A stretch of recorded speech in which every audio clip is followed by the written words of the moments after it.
Welcome back to this course on nanostructured materials, synthesis, properties, self assembly and applications. Today, we are in the 11th lecture of the module 4, and today we will be discussing mechanical properties of nanostructured materials. How does the strength of the mechanical strength of a material change when the particles are decreased in size from normally micron sized range to nanometer sized range? What is the change in its different mechanical properties? So, that is the topic of the lecture today. In the previous lectures, we have done many other properties, and the previous lecture we finished the optical properties. So, this will be on mechanical properties. Now, mechanical properties, as you see, generally we talk about yield strength, which is the maximum stress before a permanent strain occurs in the material.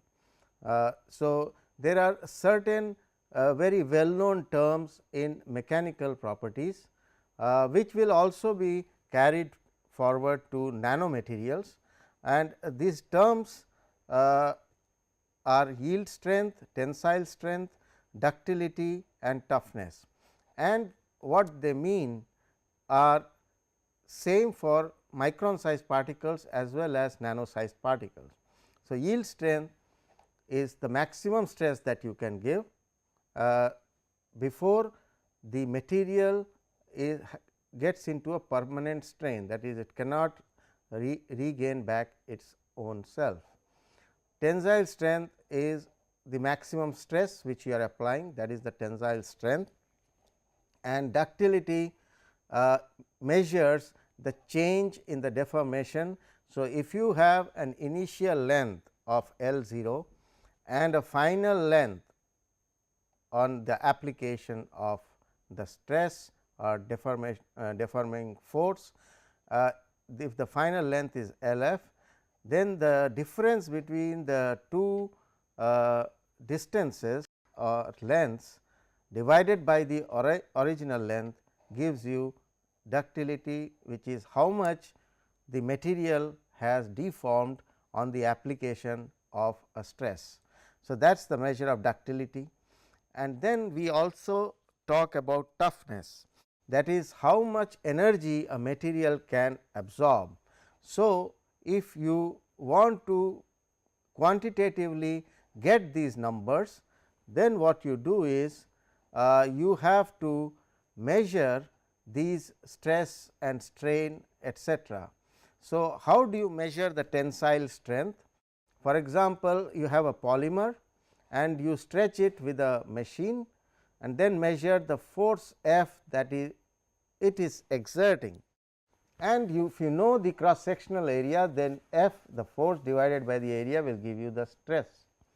And strain is, as we defined just before, is the deformation length delta L divided by the initial length L naught, that gives you the strain, and that can be measured by a device like this, where you have the specimen in between two chambers, which one is called the load cell, where you put the weights, and the other end is kind of fixed, and you measure the deformation when you apply a certain load. By that you can measure stress and strain, and this percentage elongation is also what we measure, which is given by the length by the initial length multiplied by 100. So, instead of strain, which is given in as a ratio, you may also define it in terms of percentage elongation, where you multiply the final length divided by the original length into 100. So, you can have two types of elongations, the ultimate elongation and the elastic elongation. The ultimate elongation is the amount that one can stretch the sample before it breaks, and the elastic elongation is a percentage elongation that you can achieve without permanently deforming the sample. So, how much you can elongate such that it goes back to its original self, that is the elastic elongation, and ultimate elongation is beyond which the polymer or that material will break. So, in many cases these are called elastomers, where it is able to stretch for a very long distance and still can come back. So, it has a very high elastic elongation, can be around 500 to 1000% elongation, and then return to their original lengths. Now, normally we plot for any elastic deformation, you plot the stress versus strain, and since it is elastic, it is normally linear. So, there will be a straight line between the stress and the strain, and the slope of this stress strain plot will give you the modulus, and this is given by Hooke's law, that this linear portion, which is called the elastic deformation, follows Hooke's law, where the stress is proportional to strain, and this constant of proportionality is called the Young's modulus, and that has this units of pascals. And from here you can also measure what is called the stiffness of the material, and if it bends beyond a particular stress, if you keep on increasing the stress and strain and you lose the linearity, then you go into what is called the nonlinear region, and that is not defined by Hooke's law. Only the linear part of the stress strain curve is defined by the Hooke's law, and that part is called the elastic deformation. Now, in the tensile test curve, you can get a maximum elasticity is what you get in the linear portion, and then the curve becomes nonlinear. So, this point here is the region where you have the elastic deformation. So, this axis, the x axis, plots the strain, and till this value of strain you have an elastic deformation, where the yield strength, the stress is directly proportional to the strain, and this point is called the yield strength, because beyond this it is no more linear, and the maximum stress that is achieved before the stress again tends to go back, is this value of the maximum stress is called the tensile strength, and beyond a certain point it breaks, and so that point is called the fracture point. So, this is different regions of the tensile test curve denotes the mechanical properties of a material. So, what is the region of elastic deformation? If the region is large, for example, if you have a linear plot till this value, then the strain is linear up till this. So, depending on your linearity, you have the elastic deformation, and that you can extend depending on the type of material you have. Beyond the elastic part, where it becomes nonlinear, is called the plastic deformation. So, the strain can be elastic or plastic, and that depends on whether you are in the linear zone or in the nonlinear zone in the tensile test curve. So, this is a typical tensile test curve or a strain stress curve for a material. Now, when we say about hardness, so mechanical properties many times refers to hardness or strength.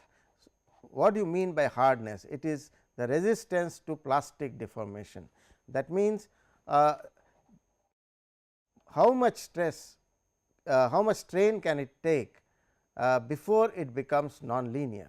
So, that is called the hard material. That means, it will remain it shows resistance to plastic deformation.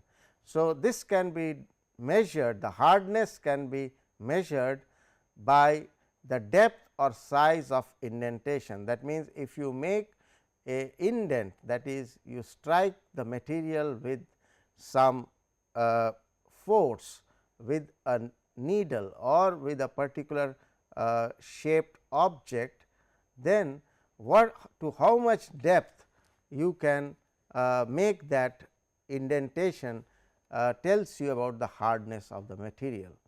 So, nowadays you can study this using what is called in nano indentation techniques on nanomaterials.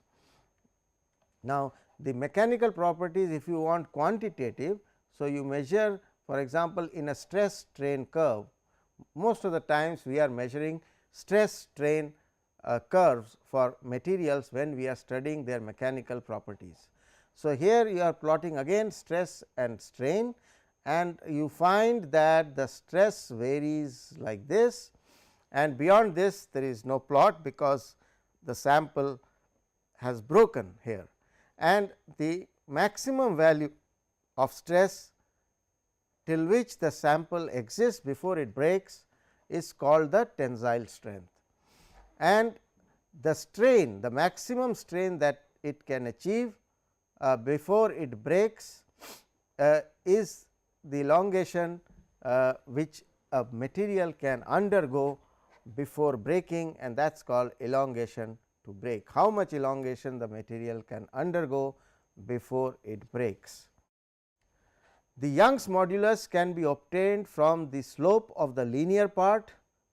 So, if your plot is, if you zoom in this region, there is a lot of nonlinearity here. If you zoom in here and make it large, then for a small region you see that the plot is nearly like a straight line, it is linear, and from the slope of this linear part of this plot between stress and strain, you get from the slope the Young's modulus, and from the area under the curve. So, your curve was here. If you take this plot and draw a line to the x axis, then the entire area, this is the same plot which is shown here.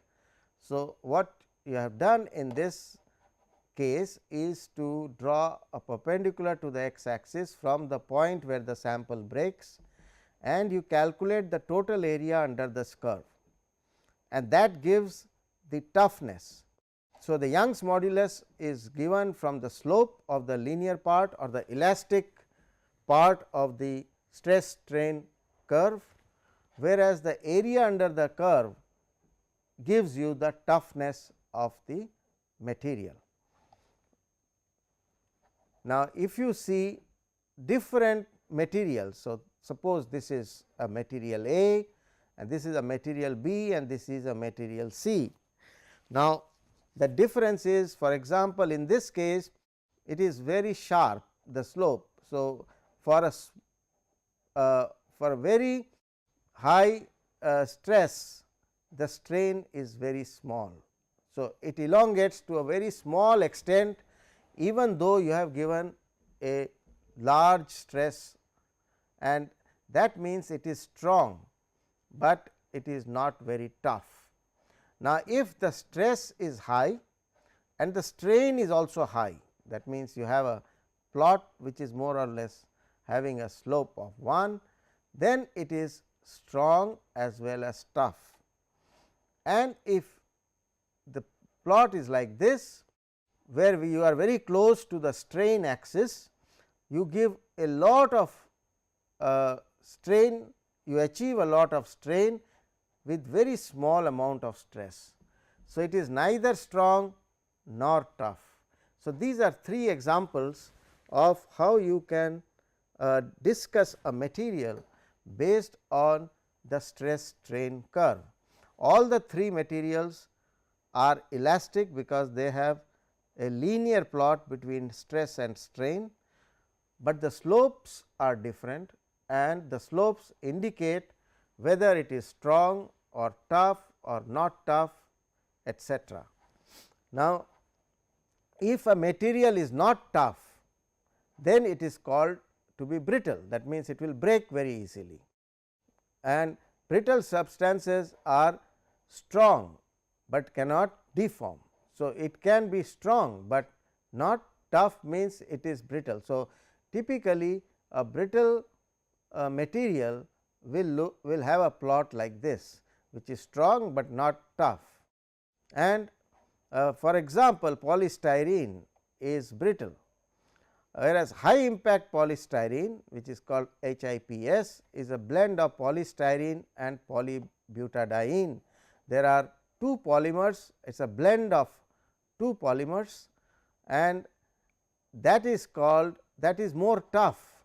So, when you take only polystyrene, the plot will look like this. So, it will be strong, but not tough. When you mix polystyrene with a rubbery material, which is called polybutadiene, then the material becomes strong as well as tough, and in general we say that the material has been rubber toughened, because this gives us polybutadiene, addition of polybutadiene gives us a feeling as if we are adding a rubber to the other material, because its nature is a little like a rubber. Now, other stress strain curves for plastics, you can see different types of stress strain curves. Y axis is in all these cases is stress, the x axis in all these cases is strain, but you have different shapes. So, you have a linear region and then there is a non-linear region like this. So, this is soft and weak material, because for reasonable stress there is a reasonable strain. In this case it is hard, because for very high stress you have a small strain, okay. And so, this is a hard and brittle material. Now, this will be a soft and tough material, because it does not fracture or break until a long elongation, or the material can be elongated to a large extent. The strain can be very large before it breaks, whereas here the strain is not very large before it breaks. So, this is a weak material, this is a tough material, because the strain can take very high values compared to this material. And this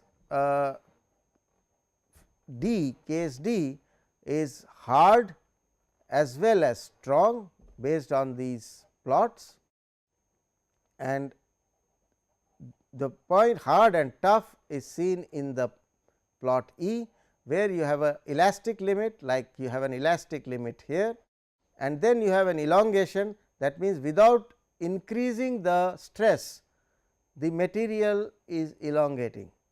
So, this is elongating till a value. So, the maximum elongation or the strain is till this value, and then it breaks. So, this value of strain is much larger in E compared to D, and so this is hard.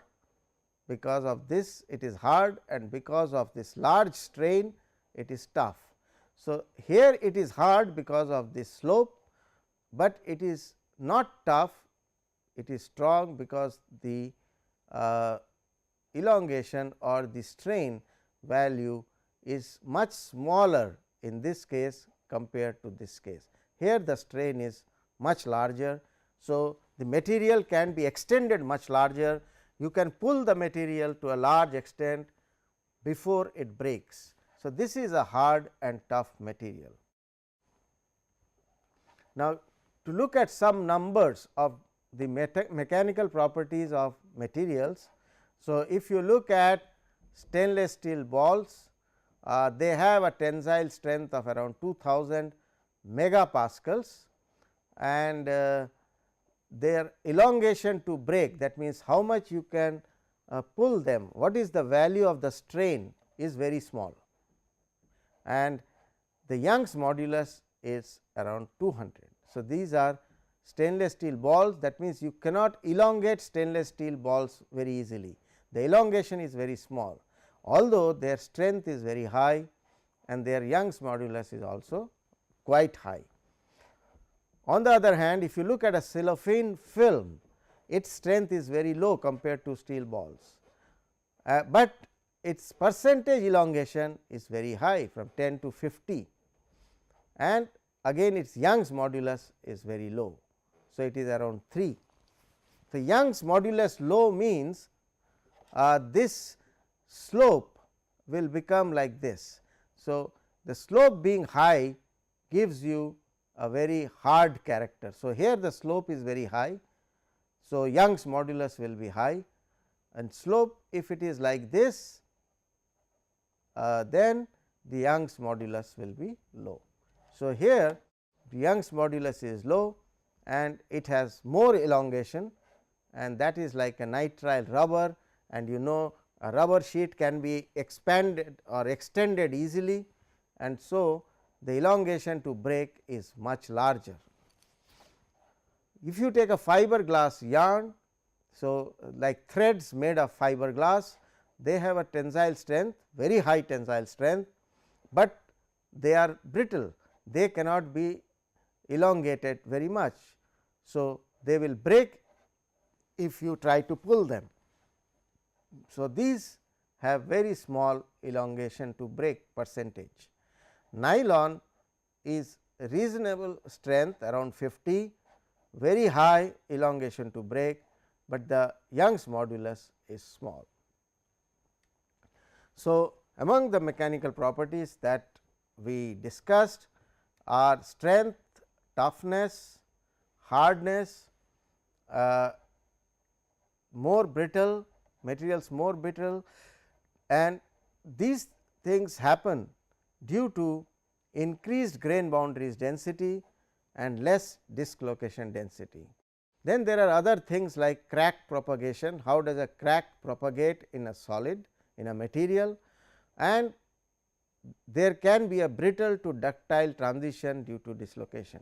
So, all these things come under mechanical properties, and they change very much as you change the size of the particles. So, for micron sized particles, the yield strength may be something.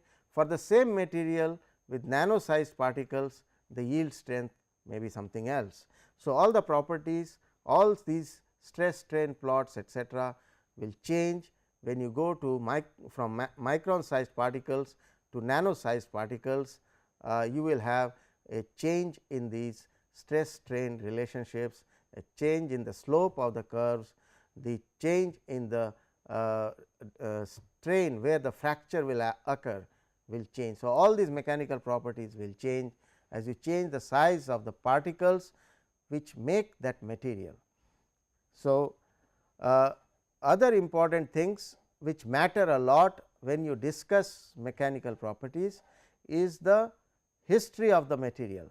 How did you make that material, at what temperature, did it go recycling, then what strain was applied, and what was its influence on dislocations and grain size. So, the history of the material is very important. How many times it was heated and cooled and ramped up till what temperature, and ramped at what rate, cooled at what rate, and then was it kept at some temperature for 10 hours or 24 hours. All this will affect the grain size, the grain boundaries, the dislocation density, and hence it will affect the material characteristics and especially the mechanical properties of the material. So, the history of the material is very important. Apart from that, impurities in the material are very important. So, you may have small amount of impurities in a material, and in the same material if you take another sheet, the concentration of impurities may be different. Then the two materials will show very different properties, because these impurities they segregate at high temperature. When you are heating and cooling, which is you are working on these materials, these materials undergo several of the cycling, then these impurities which are present in these materials, they will segregate at high temperatures and will affect the mechanical properties when the material is cooled down to room temperature. So, the history of the material and the impurities present in the material will affect the mechanical properties of the material very seriously. Now, we come to specifically nanoparticles and their mechanical strength. So, conventional materials, as we have been discussing, show mechanical properties, and those mechanical properties depend on their grain size, which are normally in the micron size range. So, in nanoparticles, because the size of the particle is small, hence you will have much more grain boundaries. That means, there will be many more interfaces between small particles. If you have large particles, the number of interfaces will be small. If you have small particles like nanoparticles, it will increase the number of grain boundaries, and that will have an influence on the mechanical properties. It will increase the hardness, it will increase the yield strength, the elastic modulus and the toughness. All these effects are basically due to the fact that you have increased the grain boundaries when you have decreased the size of the particles. Both of them have the same particles.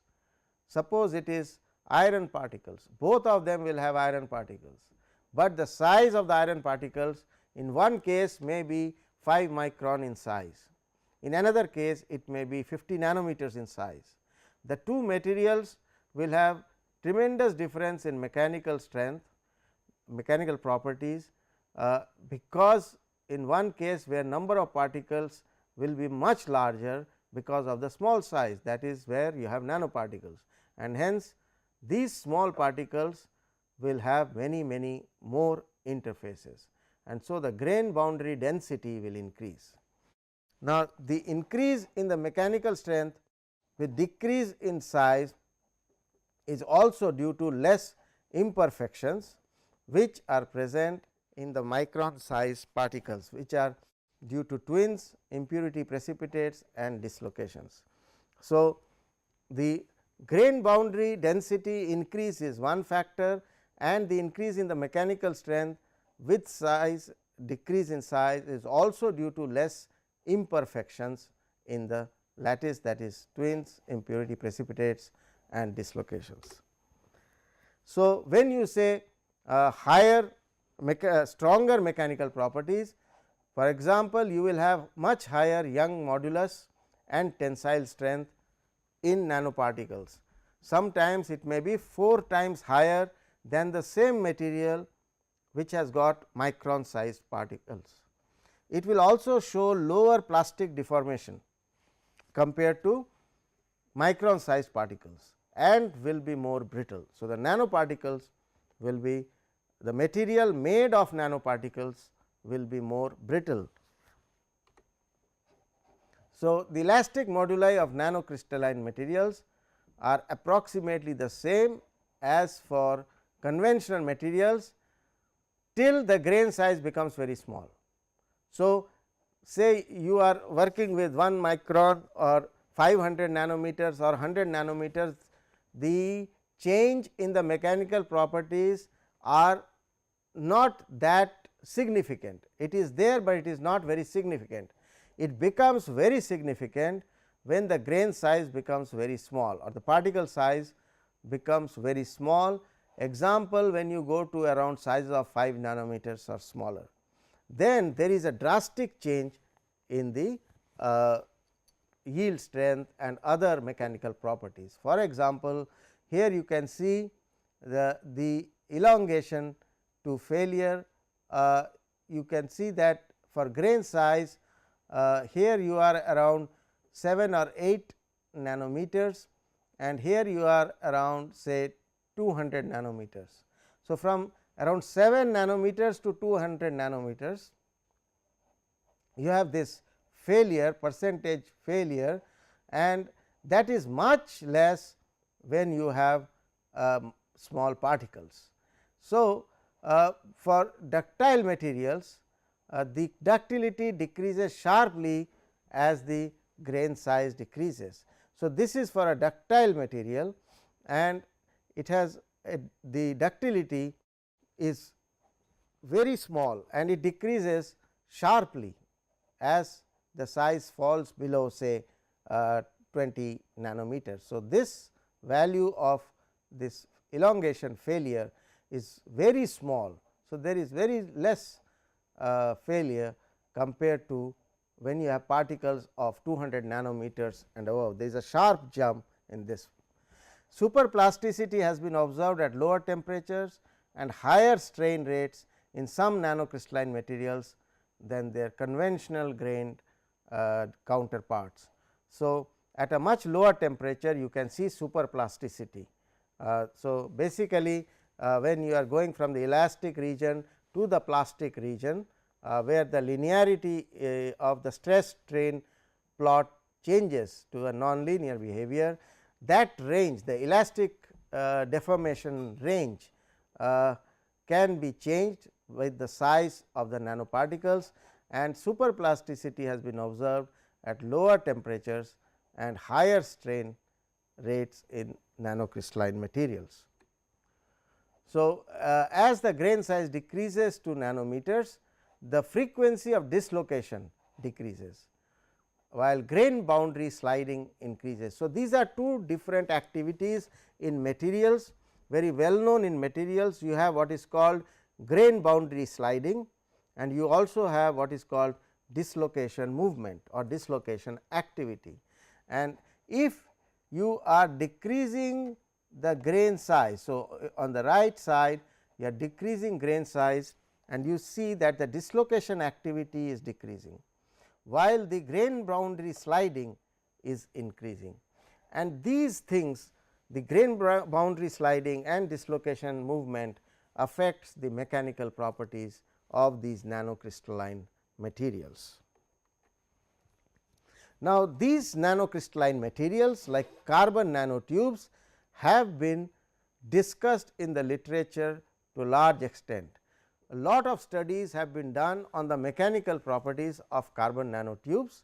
Carbon nanotubes are nothing but if you take single sheets of graphite.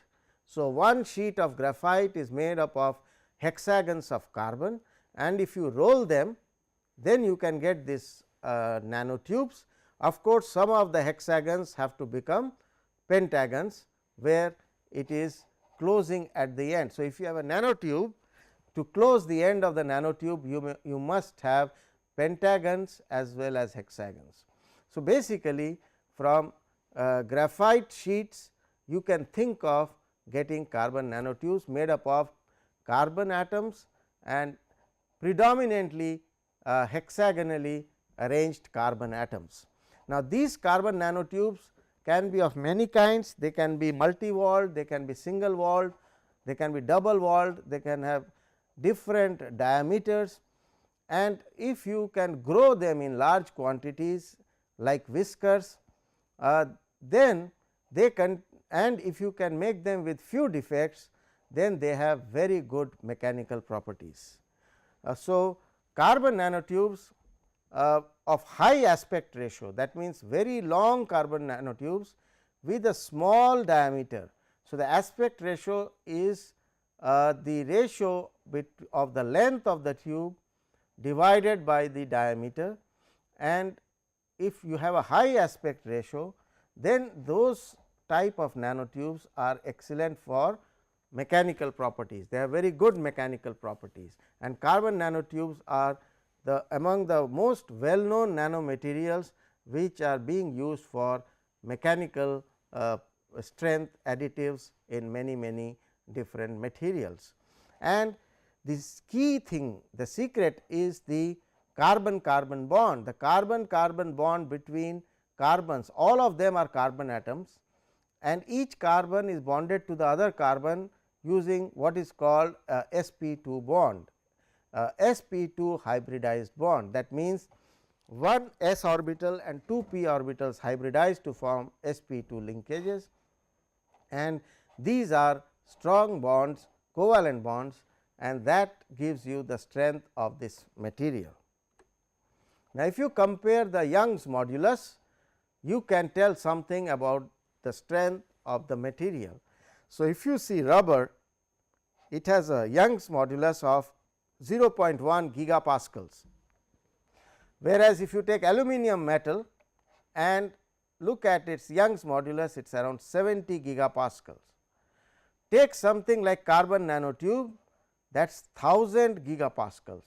So, it is very strong carbon nanotube compared to even iron.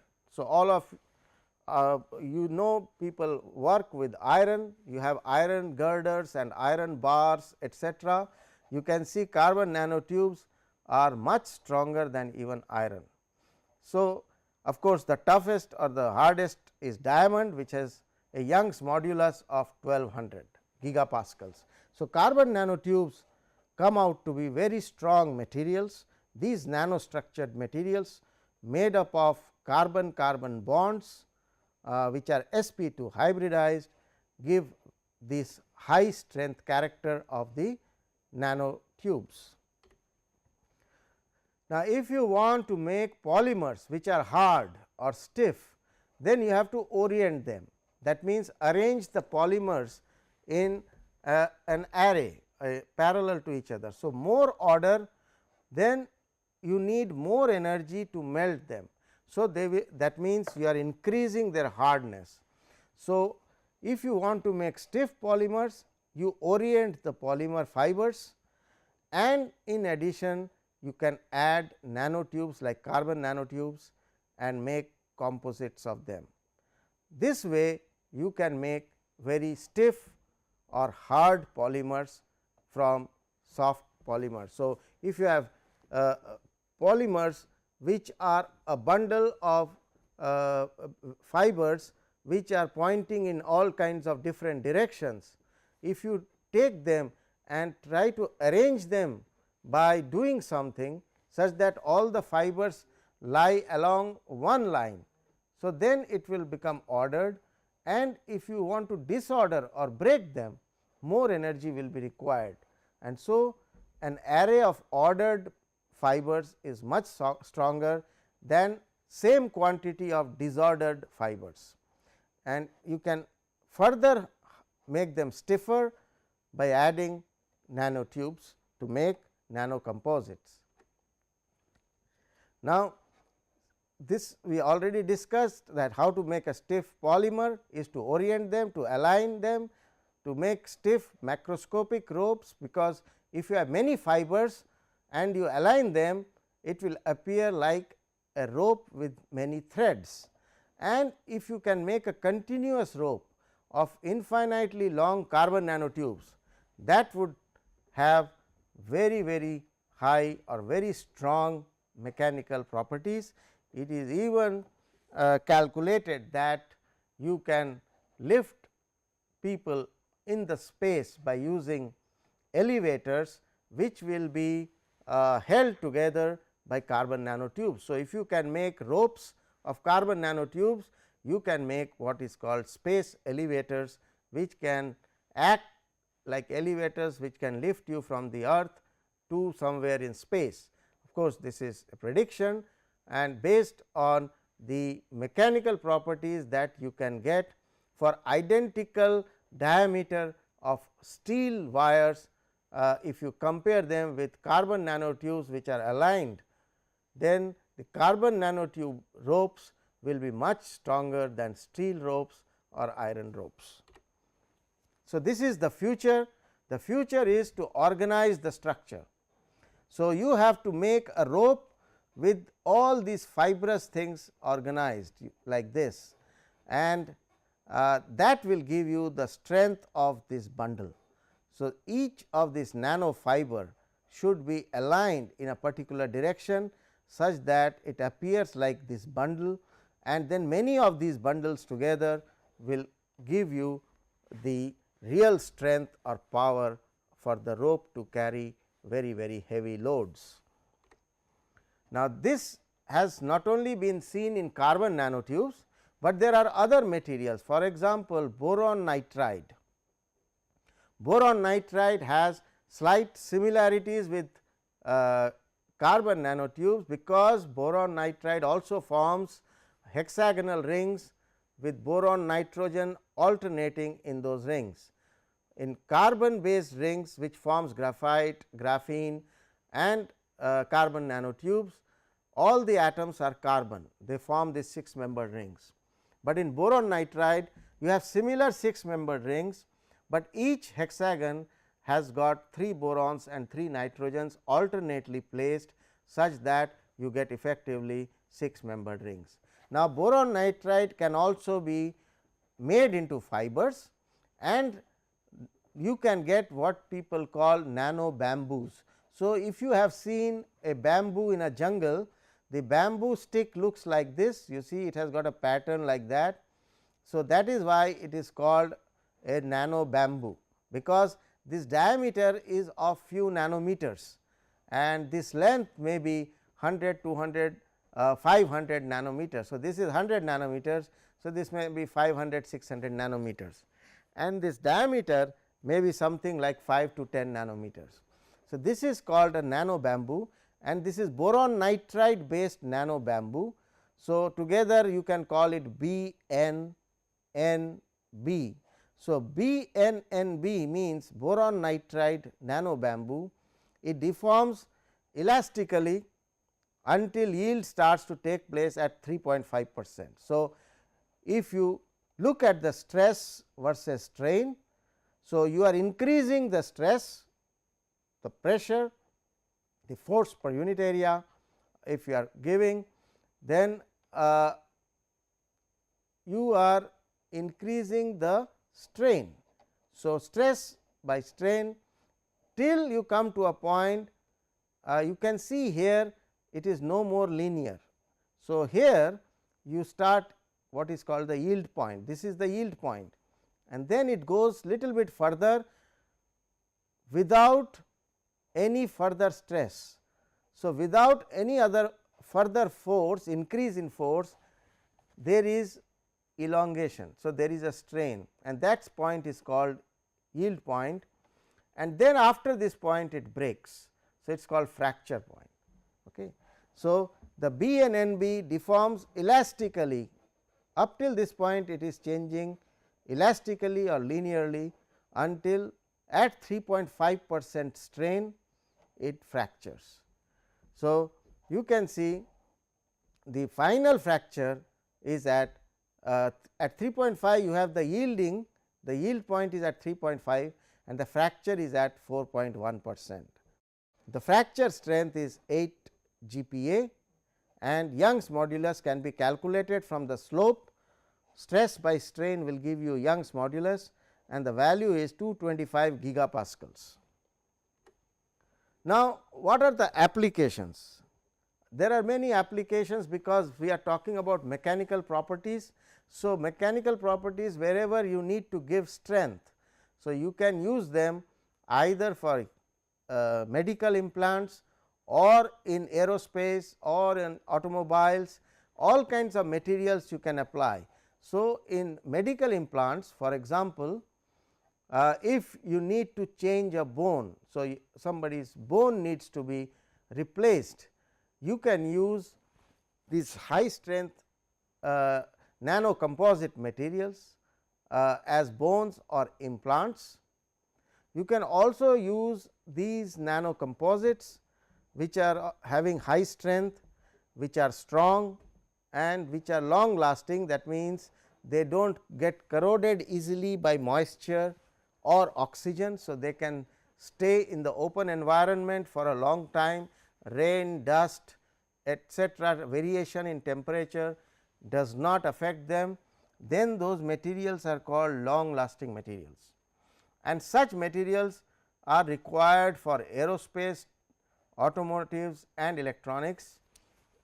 Depending on the application, you have to choose the material. For example, for biomedical implant, you cannot choose any material.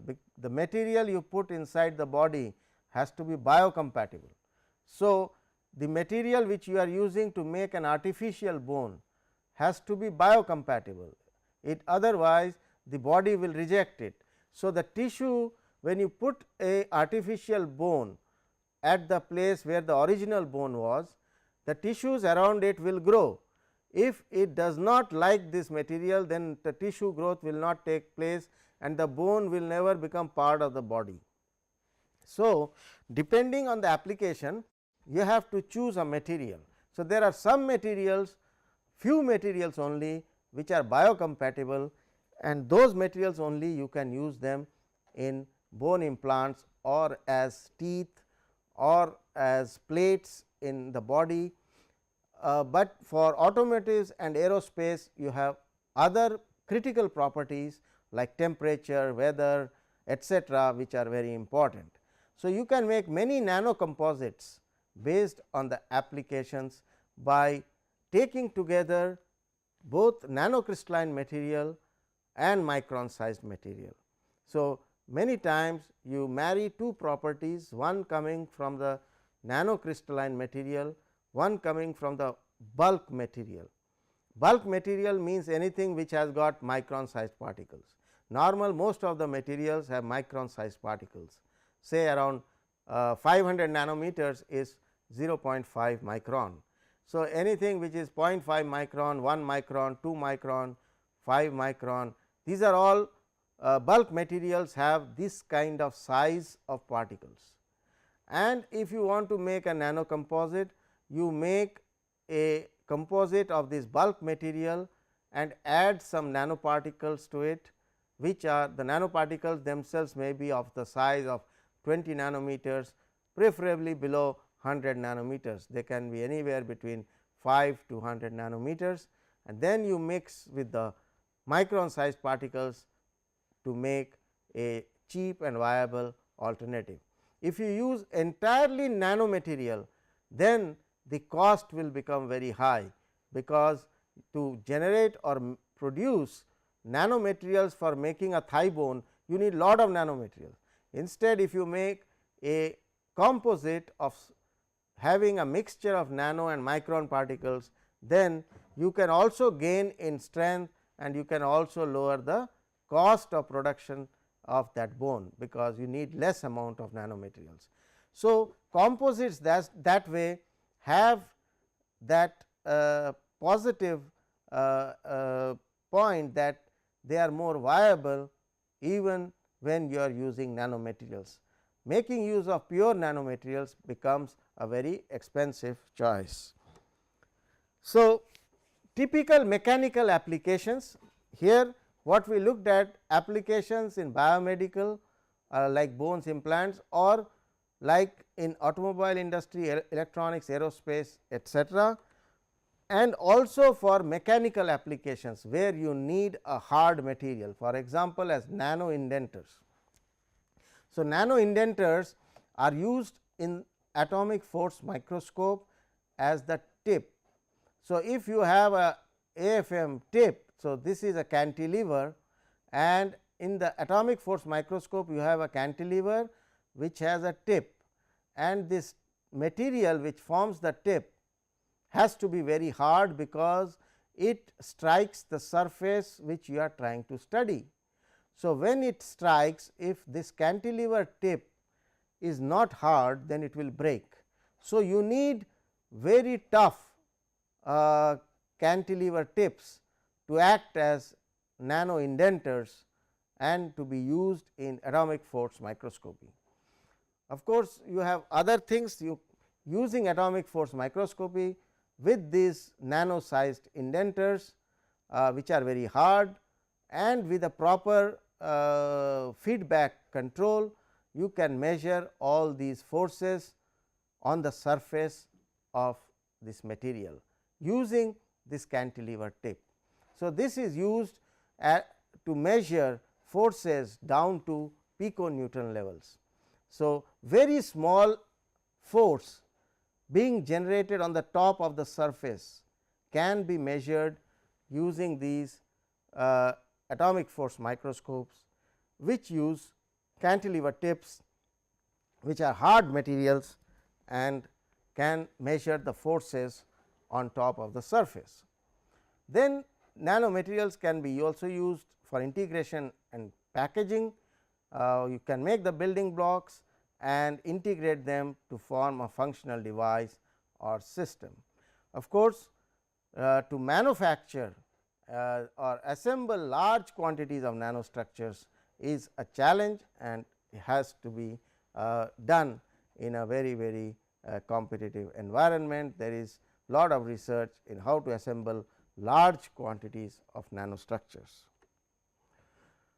So, these some examples of these cantilever tips. So, I showed this is a cantilever, this is the surface, and this is the cantilever tip.